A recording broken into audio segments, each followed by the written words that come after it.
Today is episode 30 with Dr. B and the 13th Ask Dr. B show. Welcome to the Harness Your ADHD Power podcast. If you're looking for a fresh perspective and actionable steps on hot topics from focus to follow through to self-management and more, you are in the right place. Welcome your host, innovative educator, coach, and psychotherapist, Dr. B. Hey, dears, I am so glad that you could join me today for my podcast show. I get so excited to create episodes that you, my listeners, ask for. You send me questions or issues that you're struggling with, and you ask for insights and solutions, which results in inspiration and another great episode. You have no idea how happy that makes me. Or maybe you do. Based on Monday's episode 29, I hope that you all get just how important it is that we develop executive function skills, not just something that we should skip over or take lightly. And if you haven't listened to that episode yet, I highly recommend that you do so that you'll understand what I mean. There's no shortcut here. These skills are the prerequisites to the more advanced skills that we need to learn and master in adulthood. And we can't just jump to the advanced skills without the basic foundational ones in place. Correction. We can jump there, of course we can, but we can't stay there because we don't have what's needed to succeed there. And since helping you shape new behaviors is part of my intention here, with the stories and action steps for you to take, I want to remind you that today's success, or lack of it, started last night. That's right. If you got a good night's sleep, felt rested when you woke up this morning, and were excited about your day, then you're set up for a successful day. If you let yourself stay up late again because you felt like it, and you didn't gently and lovingly escort yourself to bed, then you've got some work to do around that behavior and that way of thinking. With our fast-paced brains, we definitely need our sleep. And if you need to learn and master executive function skills or anything else that I suggest, you're going to have to need to set aside the time to do so. And I hear you, I do. Set aside what time? When you already feel strapped for time and steal from your sleep or other places in your life to barely get things done. I get it. These executive function deficits may be affecting many areas of your life, and perhaps they're the underlying reason for so many of your challenges. So either life will make you stop and have you address them, or you'll be proactive and choose to do so before a crisis hits. I will do whatever I can to help you here. And what about your questions? Did you wake up with any this morning? If so, and you're looking for answers, consider sending your questions over to me so that I can answer them or find the answers for you. I would love to do that. Or perhaps your questions arise in the moment when you think about tasks that you have to complete and you feel overwhelmed before you even get to them because you have questions about what to do, when to do it, how to do it, or even if you should do it. Is that you? If so, then keep track of your questions as best you can and send them over to me so that I can help you to get the answers and get unstuck. And you are welcome to ask more than one question on more than one occasion. I love answering questions, tons of them. So ask me, seriously. You'll be doing me a huge favor by sending me your questions. I mean it. And in case you're wondering what kinds of questions that you can ask me, here's some examples of what others have asked me over the years. Have there been any studies that have looked at culture and ADHD? Do ADHD brains have difficulty foreseeing consequences of decisions? Do focusing on the strengths that one already has and developing them to the point where they can be assets to success or achieving goals serve us better? Your questions matter to me, all of them. How are you going to do what you want or need to do if your mind is filled with questions and roadblocks instead of excitement and motivation? Where are you supposed to turn in times like that? Well, one place you can turn is to me. which is one reason I created the Ask Dr. B format. It's not just that we're a curious bunch, although we definitely are. You may also be sitting with huge gaps in your knowledge base, and you can't move forward on what it is that you want to achieve. In fact, you may not even know what questions to ask to get the information or the answers that you need. I know that was true for me in the past. Could be true for you as well. So wouldn't it be wonderful if someone would ask you, "What are you trying to do?" And you could tell him or her as best you can. And then they would ask you, "So do you know how to do A, B, C, D, and so on?" And you could tell them what you knew and what you didn't know. And because they know the sequences and they know the steps, they could guide you through the tasks that you want to get done and answer your questions along the way. I'd like to be that person for you. And if you're the kind of person who needs to have all the details up front before you leap into the ring, and you have huge gaps in the process or the sequence of events, or you're missing key executive function skills, how exactly are you supposed to proceed? Seriously. This has nothing to do with how smart and creative you are. It has everything to do with your learning style and your informational needs. Even with ADHD, some of us are quite literal, and we need the step-by-step version of the story to engage. Others of us are more inferential, and we just jump in and kind of fly by the seat of our pants, filling in the details and the information as we go along. Either way, you need what you need, and that's just how it is, period. And if you're anything like me and you don't get the answers that you need, you might just keep spinning or ruminating like I do until I get what I need. The entire situation can turn into one big overwhelming experience. Perhaps that happens to you as well. You've heard me say this before if you're a regular listener, and it continues to be true. My very curious mind is always wondering what the biggest struggle or frustration is for you right now, so I can help you with it. I wake up each day wondering that, so I can direct my energy to the solutions that you need. I really want to know, I do. And I love to know how ADHD is the same or different in all parts of the world, which is one of the reasons I created the Harness Your ADHD Power community on Facebook. And a special thank you to those of you who have generously shared your thoughts with me and told me how you are truly suffering. Low self-esteem, self-defeating behaviors, sabotaging the life that you want to have, lost productivity, lost income, lost respect by family, lost respect among peers and clients, feelings of hopelessness, struggle, and inadequacy, even feeling like you can't do school and you aren't smart enough because your teachers or professors aren't teaching you the way that you learn best.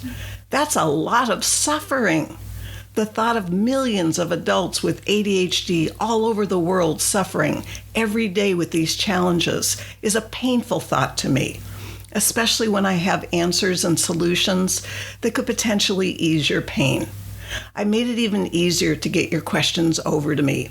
Just head over to my website and you'll see Ask Dr. B in the main menu now. Just click there and ask away. I'll be notified immediately and I'll get to work on them for the next Thursday's show. And in the event that your question is outside the scope of my license or practice or knowledge base, I'll find a guest who can address your question and have them do so on one of the special episodes. Either way, you're going to get answers to the best of my ability to provide them for you. If you're a new listener, welcome. I'm honored to have you here. If you're a subscriber or a regular listener, thank you for your loyalty and for trusting me to share meaningful content with you in each and every episode. And whether this is your first or your 30th time of listening to my show, you'll hear me say this time and time again. You are not what you do or don't do, that you are more than that, that we are not defective or less than as people, as human beings, that we're just wired differently. And that difference is actually pretty cool. Once you have answers to your questions, once you know what you need to do and how to do it, and you have the best tools for you to get it done with the least amount of stress, it's my hope that you'll get some of what you need here. And remember, I'm a work in progress just like you. Sometimes a whole lot of things hit all at once, and I have to regroup my energies and prioritize differently in order to get things done. In times like that, my self-care comes first, not last, as is often the case for others. I know that I have to take even better care of myself in times of hustle if I'm going to come out on the other side of a crazy busy time in good shape. And I know the higher demands on me are only temporary. They're not permanent. Perhaps you can relate.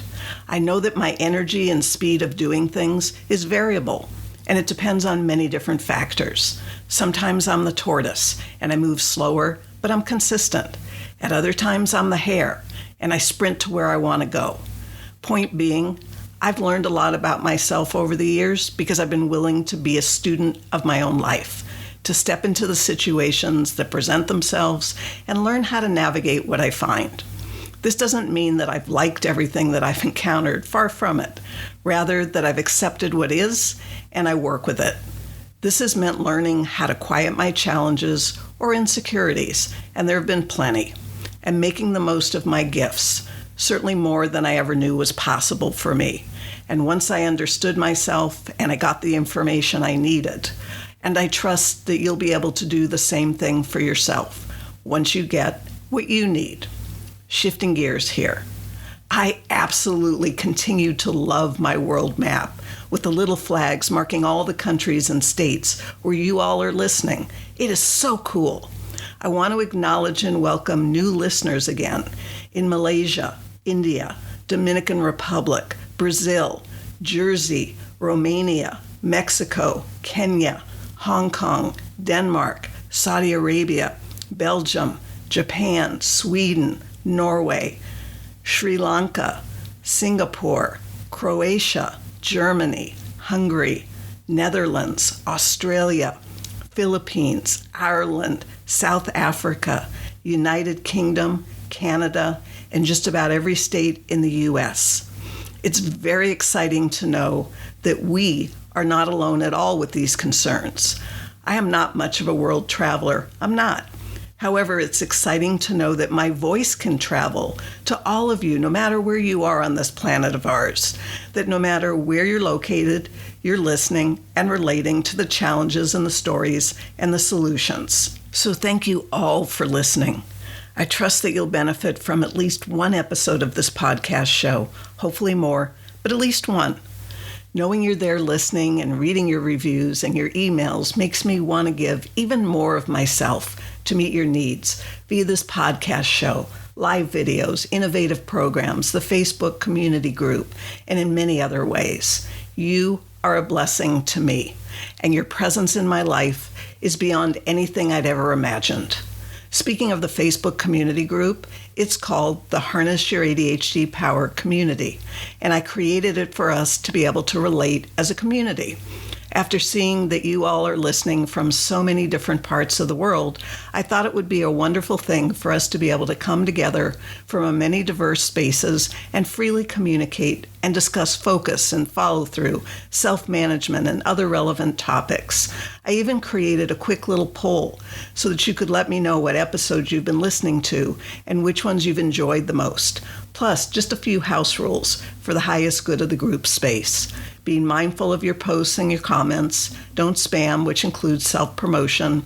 Definitely celebrate your wins and get involved. Let's support each other on this journey of becoming and living as our best self, of moving from stuck to unstoppable.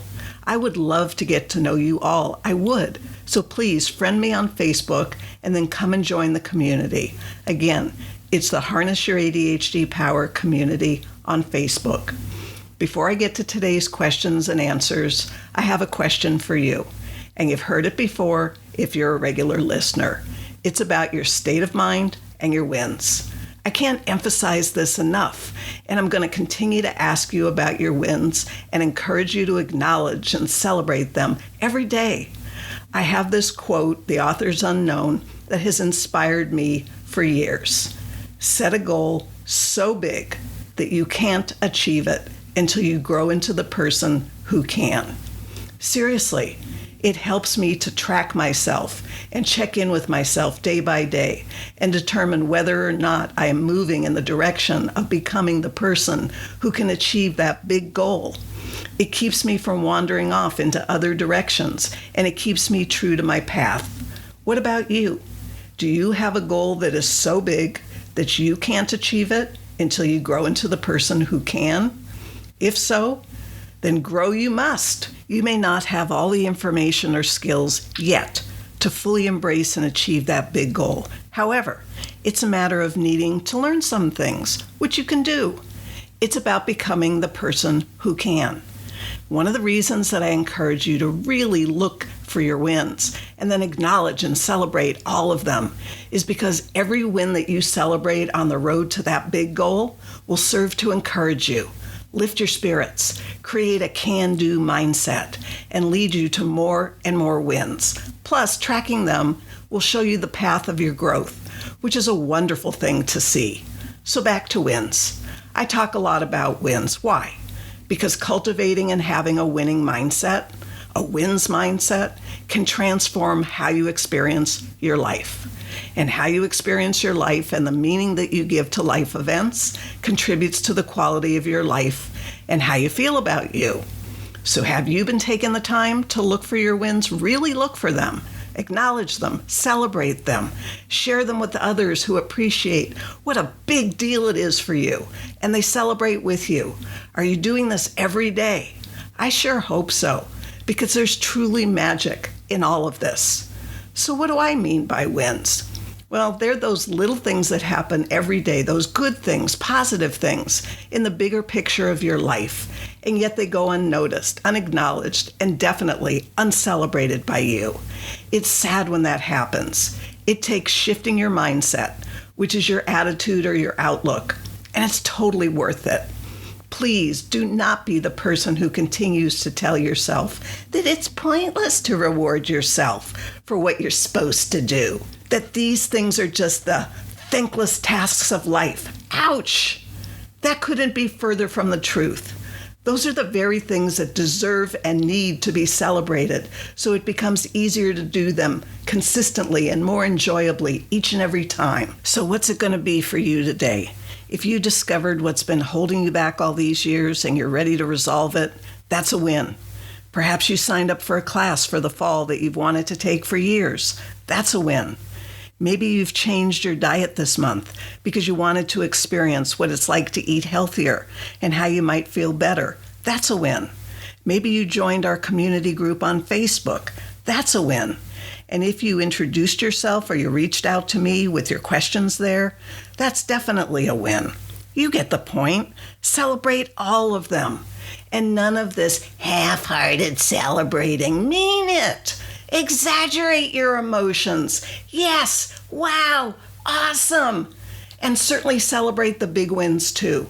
It's just that they happen less often. So celebrating daily wins makes a difference faster in your life because of the frequency. Shifting gears now. Today's episode is all about answering the questions that you have about issues or challenges that you experience as an adult living with ADHD and offering you hope, real hope. How much time do we have? Not much. So let's get to it. Thanks to you, my listeners, for today's 3 topics: the stories we tell ourselves, low self-esteem, and self-sabotaging behaviors. This podcast is sponsored by Pure Potential with Dr. B. You can head over to drbarbaracohen.com and find the podcast show notes, grade free content from Dr. B, plus programs and services. That's drbarbaracohen.com. Now back to being an adult with ADHD in today's world. There are a lot of different reasons why you have the questions that you do. Maybe you've had these questions your entire life and never had anyone you could ask. I know I felt that way about a lot of things. It's possible that you have lots of misinformation, or you're missing steps or skills or strategies, or a deep enough understanding of yourself to make choices that truly serve your best interests. Everyone's reasons are different, and I'm grateful for the opportunity to be here to answer what I can for you. I'm going to share a little about each topic, offer my point of view about that topic, and as always, include suggested action steps for you to take. Yep, there are action steps for each topic, because just hearing an answer or an explanation, it isn't enough. You need to take action or nothing actually changes. So don't let yourself off the hook here. You do have the ability to respond to your needs. You do. And I hope at least one of these topics is going to resonate with you and be of benefit. So let's keep going. A huge thanks to Britt in California for reaching out to me and suggesting today's 3 topics. I'm going to start with the stories we tell ourselves. My clarifying questions to Britt resulted in the following statement. So are you saying that you feel that you don't deserve to have good relationships or other good things in life, and hence sabotage what might turn out well for you so that you can match what you think and feel to the actual outcomes in your life? Her answer was yes. I trust many of you can relate. So here we go. First, where do these stories come from? Well, we make them up. We all have a history and facts of our lives to work with, and we can spin whatever kinds of stories we want or we need. Supportive stories, encouraging stories, and motivating stories that can help us achieve important things in our lives, or totally self-defeating, self-sabotaging, and negative stories about the less than deserving person that we believe that we are.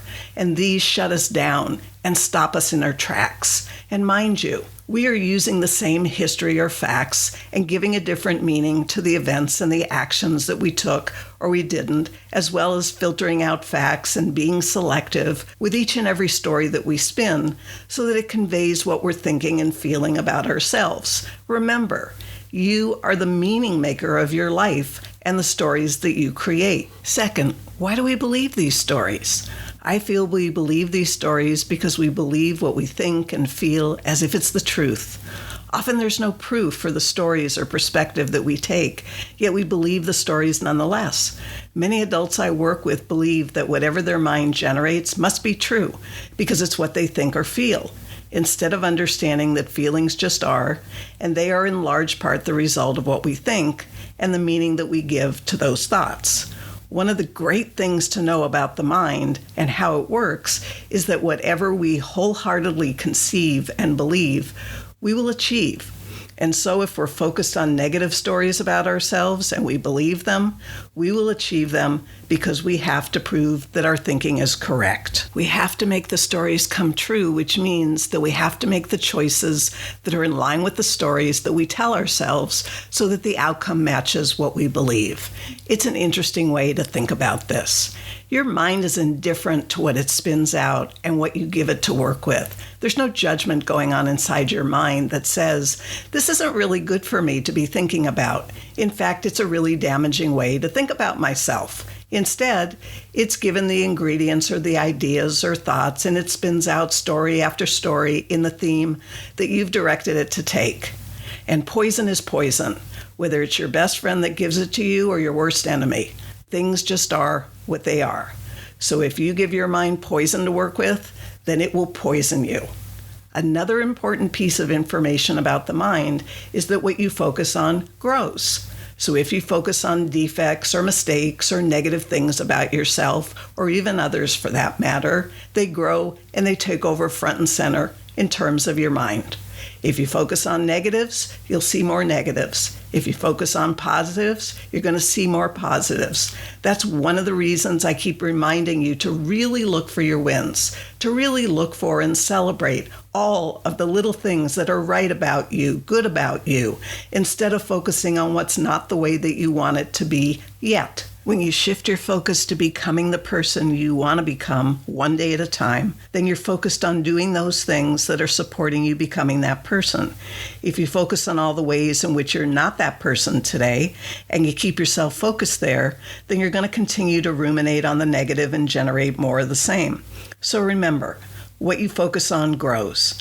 Make sure that what you're focused on is what you want to grow, something good for yourself, rather than a poisonous weed that could strangle the very life out of you. Third, how do we change these stories, and what do we change them to? These are 2 very good questions, the how and the what. I'll start with the what. You change your stories to whatever story will support you. encourage you, and move you forward in a positive way to what you want now. For example, your history may show a lot of poor decisions made by you with very bad outcomes.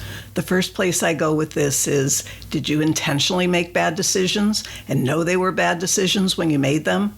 For most people, the answer is no. Sometimes yes, when we know that we're self-sabotaging, and I'll get to that separately. Mostly, you didn't know that it was a bad decision when you made it and learned it was a bad decision because of the outcome that you got, which was bad and not what you wanted. Hence the conclusion that it's a bad decision.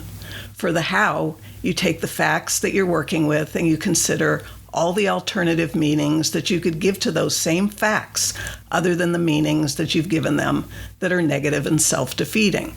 Spin at least a half a dozen alternative stories with different meanings given to the same facts.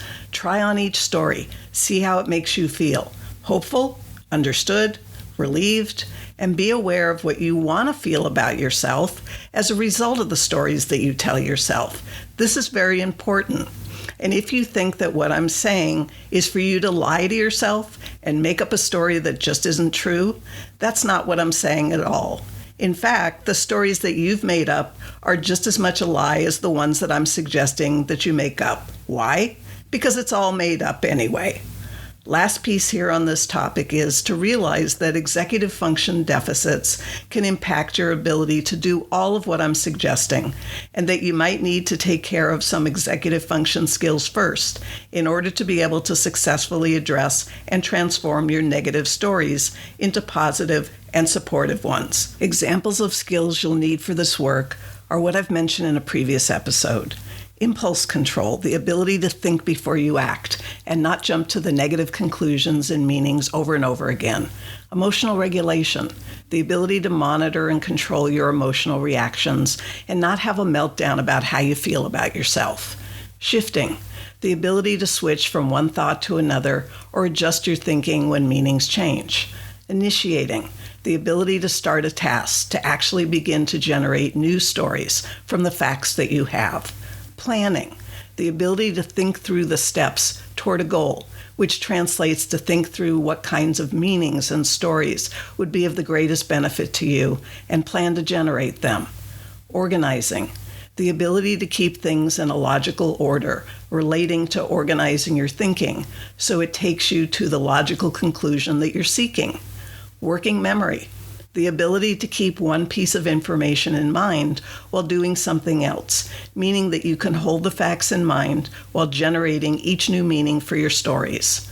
And self-monitoring, the ability to think about and analyze your own actions, thoughts, and feelings so you have an accurate assessment of what's working and what isn't so you know what to change. From what I've studied over the years, I've learned that not everyone who struggles with executive functioning has ADHD, but everyone with ADHD struggles with executive functioning.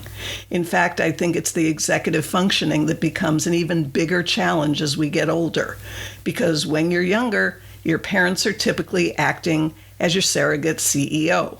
As a teen and certainly as an adult, we need to do these things for ourselves, which means that the responsibility falls to us to have to learn how to do these things with scaffold learning, which we needed or we got as kids. I hope my input has given you some things to consider about the stories we tell ourselves, and specifically the ones that you've been telling yourself, as well as a place to start, so you can begin to take a look at your own stories and determine what you want to do about them, if anything. Transitioning to our next topic. Thanks again to Britt in California for the second topic of low self-esteem. First, a few things about self-esteem. Self-esteem reflects a person's overall subjective emotional evaluation of his or her own worth. Subjective isn't objective, which means not impartial and your perception and not necessarily the perception that others have about you. It's a judgment about oneself. Self-esteem plays a role in motivation and having a good enough reason to actually do something. Next, a few things about low self-esteem. Having low self-esteem can lead people to become depressed, to fall short of their potential, or to tolerate abusive situations and relationships. Low self-esteem is having a low sense of self-value, either in comparison to where you believe you should be or in comparison to others and how they're doing in life. So what can create low self-esteem? Well, many things. And certainly this brief list is not about blaming anyone or anything. What happened is what happened, and it's still up to each one of us to take responsibility for meeting our needs and resolving what needs need resolving so that we can move on and live our lives to the fullest of what each of us envisions. Plus, it's more about the meaning that we give to what happened than to what actually happened that's the issue here. Two adults can have the same experiences and give completely opposite meanings to those experiences, and so they end up living completely different lives as a result of the meanings that they gave to the events of their lives. So some possible causes or factors in generating the low self-esteem can be uninvolved or negligent parents, negative peers, trauma or abuse, negative body image, which is a huge factor in many people's minds. I wrote a paper in 1984 about the psychology of body image, and it's posted on my website blog. Feeling like a small fish in a big pond, having unrealistic goals, previous bad choices that have been made, and negative thought patterns. Self-esteem is a state of mind, and it can be changed. To change your state of mind, you have to challenge the negative feelings and judgments that you have towards yourself.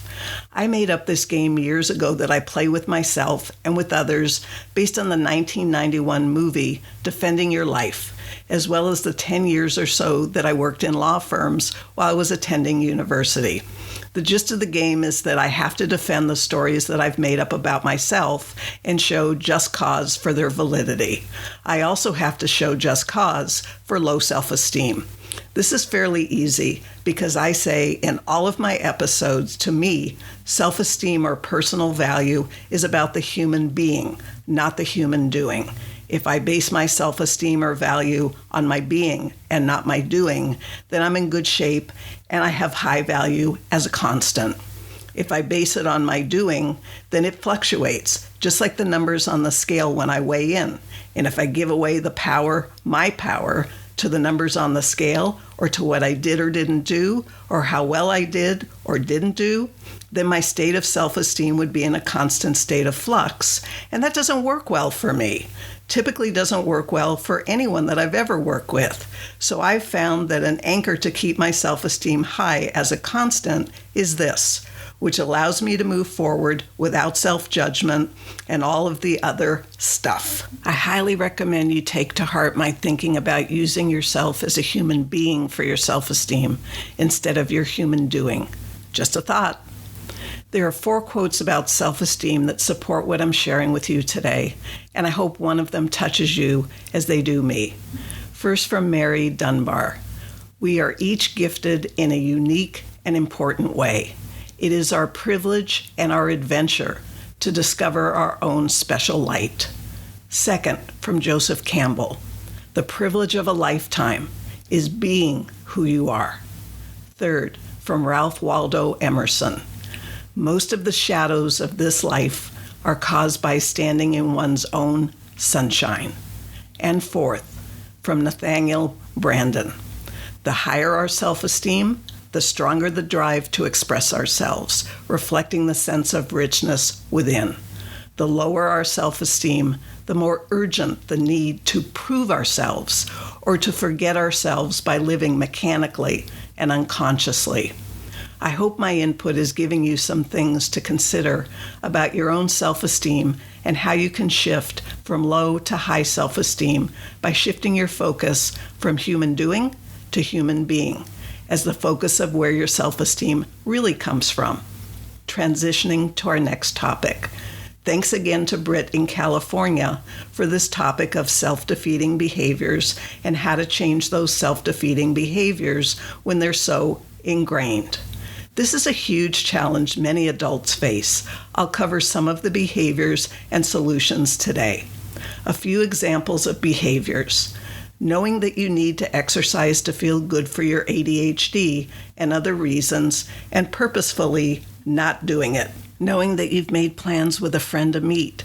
that you know that you have enough time to be on time, and yet you seemingly waste time and arrive late, like some part of you is intentionally wanting you to sabotage the plans or the friendship. Knowing that the self-sabotaging behaviors that you engage in are wrong and still continuing to do them. So let's look deeper for real solutions. Many of the challenges I've shared with you are due both to ADHD and executive function deficits, which I talked about in response to an earlier question in this episode. To even begin to get at some of the solutions, I suggest that you first identify what the source of your challenges are, meaning which are ADHD, which are executive function, and which are based in emotional issues that you feel have nothing to do with ADHD or executive function. For those challenges that are connected to executive function, my suggestion is cognitive or mental training apps. My favorite, of course, is Peak Pro, which is the paid version of Peak. Not only do they provide training for memory and problem solving, language, mental agility, focus, emotion, and coordination, they have additional add-on trainings that go deeper or complement the basic trainings, such as handling emotions, more memory, a memory masterclass, attention training, sports cognition training, emotional management, creative thinking, empathy, and a couple on working memory. For those challenges that are related to your ADHD, look at your sleep, nutrition, physical activity or exercise, hydration, gut health, and many other self-care areas, as well as medication if that's part of your self-care plan. It all works together, or it doesn't necessarily work. It's like a great recipe that when you follow it, it generates a great meal. And when you don't, you get what you get. For those parts of the challenge that are not related to your ADHD or your executive functions, but to emotional issues, let's take a look at the 3 examples I provided earlier. Knowing that you need to exercise to feel good for your ADHD and other reasons, and purposefully not doing it. One possibility is that the type of exercise that you're trying to get yourself to do isn't right for you. Another possibility is that you're resisting doing anything that you're told is right for you or good for you because you're tired of being told what to do and have decided long ago no one gets to tell you what to do ever again. If that's it, guess what? No one includes you. And so not even you get to tell you what to do. That may have been a solution in the past to protect yourself and has now become a problem and needs to be modified to still protect you as well as allow you to help yourself. Knowing that you've made plans with a friend to meet, that you've had enough time to be on time and yet you seemingly waste time and arrive late, like some part of you is intentionally wanting you to sabotage the plans or the friendship. One possibility is that you're upset with your friend about something from the past, and this is your way of punishing them, which really doesn't work well because it backfires. Another possibility is that you don't feel that you deserve such a good friend based on your low self-esteem that you haven't raised yet.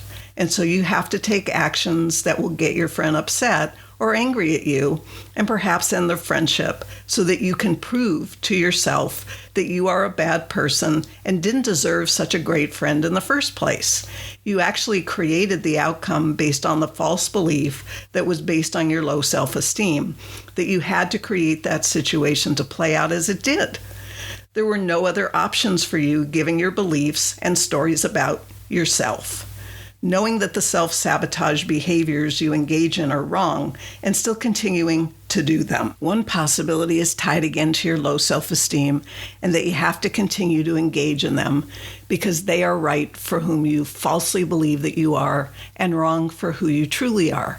Another possibility is that what appears to be a self-sabotaging behavior is actually a solution to a problem from long ago that needs to be updated. Since the solution is out of date, it has now become a new problem, rather than the solution that it used to be.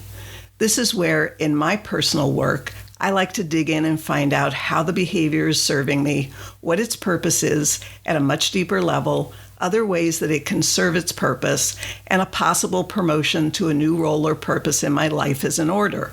This is definitely advanced work to be done with a trained professional, as there's a lot to unpack, to understand, and to transform. However, it's definitely work that's worth doing in the long run. I hope my input has given you enough to think about regarding your own self-sabotaging behaviors and to be able to see them in a new light, as well as extend empathy, compassion, and love to yourself instead of judgment or condemnation. That's it for our 3 topics today. I want to thank Britt again for reaching out to me and suggesting these topics for the Ask Dr. B format. Anticipating that many adults with ADHD all over the world want a better life, are ready to do what it's going to take to create that life, and that as comprehensive as my podcast episodes are, you still need or want more, is one of the reasons I've created so many different resources for you. Here's what's currently available.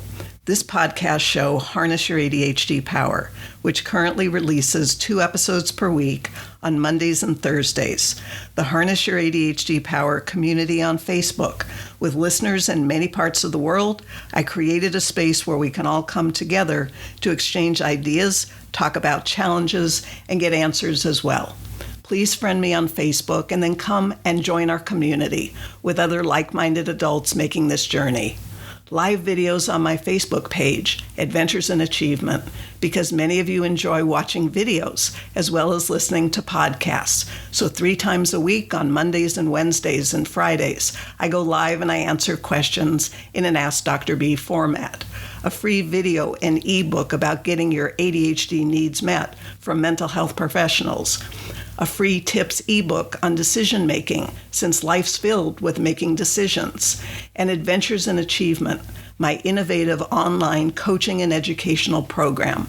After 30 years of working one-to-one with adults with ADHD and hearing from so many who wanted to work with me that they couldn't afford to do so for any meaningful period of time, I worked out a solution. Because the program includes lots of one-to-one work, I limit enrollment to ensure the success of all current students. New enrollment opens again on August 15th, so get on the wait list if you want to receive additional information before the 15th to know if this might be right for you. All the links and resources are on my website, just waiting for you. Be sure to take advantage of everything that I continue to generate with you in mind. And please reach out to me directly if there's something else that you'd like to see as a resource. I'd love to hear from you because your needs matter to me. If I'm going to help make a significant difference in your lives, I need to know what your challenges are and what you need. A favorite quote of mine, Tony Robbins said, "We are defined by the stories we tell ourselves." The question I have for you at this point of our journey together is, what are the stories you're telling yourself about you that are defining you? And are there other stories that you could tell yourself that would define you differently and serve a higher purpose rather than tearing you down or having you relive your past mistakes daily? Whether you're learning from my podcast episodes or live videos or part of the new community group on Facebook or working with me directly in my innovative online program or one-to-one, you're in my world and I'm here to serve your needs. So no matter how you choose to have me serve your needs, it's an honor to accompany you on your journey and make a difference in the quality of your life. So be sure to reach out and get your needs met. Ask me questions, suggest topics that you want to hear about. It's up to you to take action here so that things can change for you. I appreciate you showing up to listen today and in the future. For now, new episodes are released on Mondays and Thursdays. And as a subscriber, the newest episode will be in your feed by 1 a.m. Pacific time. Plus, you won't miss out on anything special that I create. Certainly a great reason to subscribe. Perhaps make a date with yourself to listen to each new podcast episode so that you hear your questions answered if you've asked any for the Ask Dr. B format. Or just enjoy all the episodes, where I'll be talking about such compelling topics as understanding your personal rights in being a good communicator, how to get comfortable with being assertive rather than a doormat, how personas or identities can set you up for success, and what you might need to learn to be able to make a plan and actually follow through on it. Remember, I love answering questions, so ask away or suggest topics for the Thursday episodes. I'm here for you, and I'm going to continue to tailor both the Ask Dr. B and the regular episodes to meet your needs. To do an even better job of that, help me to know what it is that you need to know, or you would just enjoy hearing my point of view on, by reaching out to me directly. You can post your suggestions for topics in the community group on Facebook. And if you're not a member yet of that group, just friend me on Facebook and I'll add you to the community. I'd love to have you join us from wherever it is that you are in the world. So if you enjoyed today's episode or any other episode, please share this podcast show with your friends and family, as well as rate the show. And if you'd like to do a little more, I would really be grateful if you'd write a thoughtful review on iTunes so I know that I'm meeting your needs and how the show is helping you. If it is, you don't have to write anything lengthy. Just a line or two would be great. I do love hearing from you, reading your reviews, learning about your struggles, and how the podcast show is benefiting you and those that you care about. It means a lot to me to know that your life is getting a little bit better every time we get together. So that's about it for today. If you want to participate in the survey, ask me a question for a podcast episode or live video, get your free resources, receive periodic updates on new happenings with Dr. B, get on the wait list for Adventures in Achievement, or just download your show notes. You can do all of that on my website, as well as learn about other resources and services. That is, if that's of interest to you. Thanks for listening. Until the next time, bye for now. Thanks for your undivided attention. If you're hungry to make positive changes in your life, head over to drbarbaracohen.com and see how Dr. B can help you today. Whether you love making changes with one-to-one attention and community support, or on your own with self-study, or could benefit from coaching or psychotherapy, you'll find all the information right there at drbarbaracohen.com.